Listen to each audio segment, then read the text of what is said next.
সাল্লামকে আমার আল্লাহ বড় দরজাওয়ালা করেছে, রুতবাওয়ালা করেছে। হাবিবুল্লাহ সম্মানকে আল্লাহ সবচেয়ে আলা করেছে। হুজুর পাক সাল্লাল্লাহু আলাইহি সাল্লামকে আল্লাহ দুনিয়ায় পাঠিয়েছে।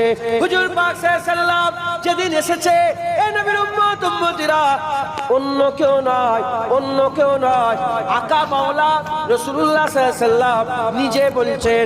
হুজুর পাক 63 বছর দুনিয়ায় ছিলেন, 63 বছর হুজুর পাক সাল্লাল্লাহু আলাইহি সাল্লাম দুনিয়াতে ছিলেন। আকা মাওলা রাসূলুল্লাহ বলছেন, এই 63 বছরের মধ্যে 4 দিন আমার সবচেয়ে প্রিয় দিন, আমার জন্য সবচেয়ে বড় দিন, আমার জন্য সবচেয়ে ইজ্জতওয়ালা, আমার জন্য সবচেয়ে বড়, আমার খুব পছন্দের দিন হচ্ছে 4টা। এই নবীর উম্মত উম্মতিরা হুজুরের 63 বছরে নিয়ামতের রাত, নিয়ামতের দিন, 63 বছরে 63 বছরই আল্লাহ পাকের রহমত বর্ষণ হয়েছে। আকা মাওলা রাসূলুল্লাহ সাল্লাল্লাহু আলাইহি সাল্লাম যার উপরে আল্লাহ দরুদ পড়ে, ইন্নাল্লাহা ওয়া মালাইকাতাহু ইউসাল্লু